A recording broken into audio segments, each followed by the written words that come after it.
मैं जानता हूं आचार्य, ये अनुचित है, किंतु क्या करूं?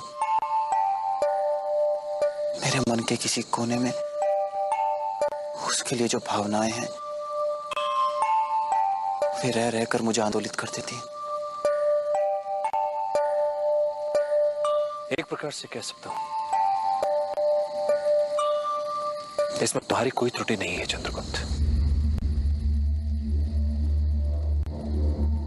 तुम्हें मैंने सभी प्रकार की विद्याएं दी, किंतु अपने चित्त को संभालने के बारे में तुम्हें कोई ज्ञान नहीं दे पाया, विशेषकर ऐसी संवेदनशील भावनाओं को संभालने के बारे में।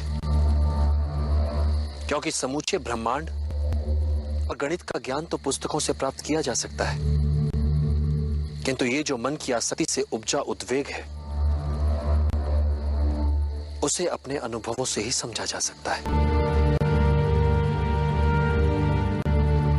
मेरी ये दृढ़ मान्यता है कि बच्चों को पहले 5 वर्ष तक अपने हृदय का टुकड़ा मानकर भरपूर प्रेम देना चाहिए, तो अगले 5 वर्ष उन्हें कड़े अनुशासन में रखना चाहिए, और जब वे 16 वर्ष के हो जाए तो उन्हें अपना प्रिय मित्र मान लेना चाहिए।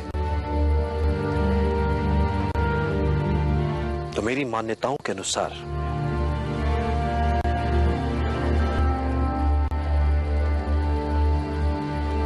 अब तुम मेरे प्रिय मित्र की तरह हो चंद्रगुप्त,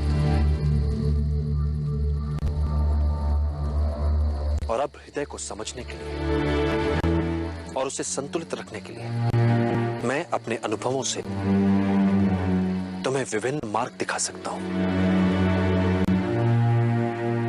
तुम्हें इस समय जिस पीड़ा का अनुभव हो रहा है वो किसी भी तरह से विशिष्ट नहीं है, किंतु तुम्हें लगता है कि तुम्हारे हृदय में झंझावात चल रहा है। वैसी पीड़ा का अनुभव आज तक विश्व में किसी ने किया ही नहीं होगा, किंतु ये एक साधारण सा आकर्षण मात्र है, एक पुरुष का एक स्त्री के लिए आकर्षण। यदि इस आकर्षण और इस आकर्षण के प्रभाव को न किया गया तो इसके भयंकर दुष्परिणाम हो सकते हैं।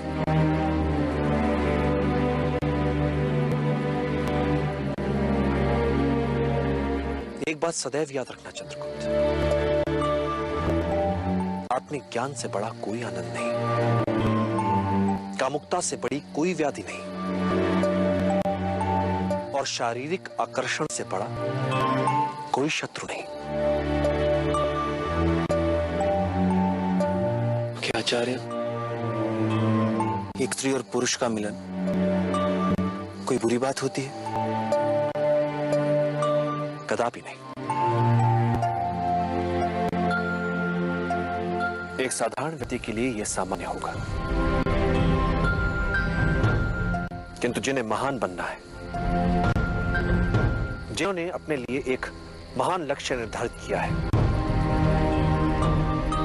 उनके लिए घातक होगा, आत्मघाती होगा। जिसके मन पर प्रेम, आसक्ति, आकर्षण ने डेरा जमा रखा हो, वो व्यक्ति अपनी सत्ता और शक्ति का निष्पक्ष रूप से निष्पादन करने में असमर्थ हो जाता है। फिर वो अपने ही पूर्वस्व छाया भर रह जाता है। वो सदैव असुरक्षा की कुंठा से पीड़ित रहता है।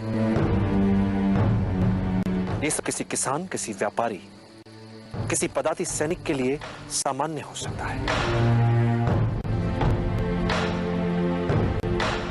किंतु जिसने अखंड भारत के सम्राट बनने का लक्ष्य निर्धारित किया हो, उसके लिए प्रेम, आसक्ति, कामुकता उसके पतन का कारण होती है।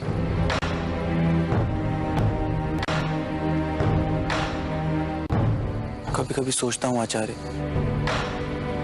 कि यदि इस लक्ष्य को पाने के लिए इतना भारी मूल्य ना चुकाना पड़ता तो। साधारण मूल्य चुकाकर यदि इतना बड़ा लक्ष्य मिल पाता तो कोई भी अखंड भारत का निर्माण कर लेता। फिर ना तो किसी चाणक्य की आवश्यकता होती और ना ही किसी चंद्रगुप्त की।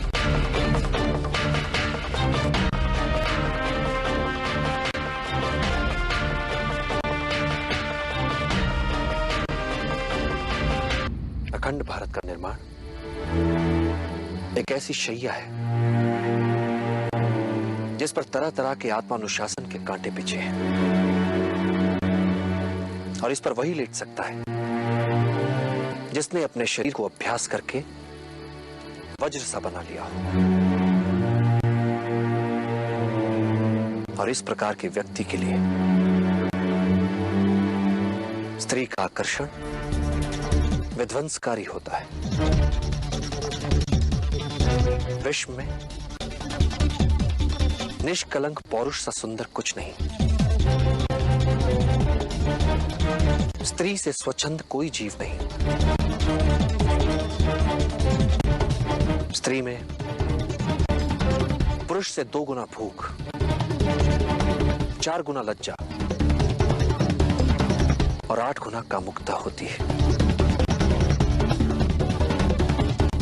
भले ही ये तुम मान लो कि तुमने सब कुछ जान लिया है, फिर भी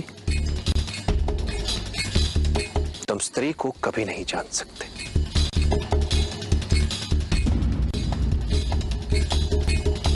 किंतु इस समय तुम्हारे समक्ष पर यह होना चाहिए चंद्रगुप्त, अखंड भारत के अमर के लक्ष्य के अनुरूप क्या तुमने स्वयं को वज्र सा बना लिया है? और वज्र बाहर से ही नहीं, भीतर से भी बनना पड़ेगा। तुम अपने मन की आज्ञा के अनुसार न चलो, अपितु तुम्हारा मन तुम्हारी आज्ञा के अनुसार नहीं। ऐसा हो जाए तो ऐसे व्यक्ति को ही वज्र स्नायु वाला व्यक्ति माना जाता है, और इतने बड़े लक्ष्य के लिए इससे कम की अपेक्षा की। तो चंद्रगुप्त, विगत दिनों के अनुभवों ने यदि तुम्हारे मन को उद्वेलित किया है तो अपने मन को फिर से वश में करो और लक्ष्य पर अपना ध्यान केंद्रित करो।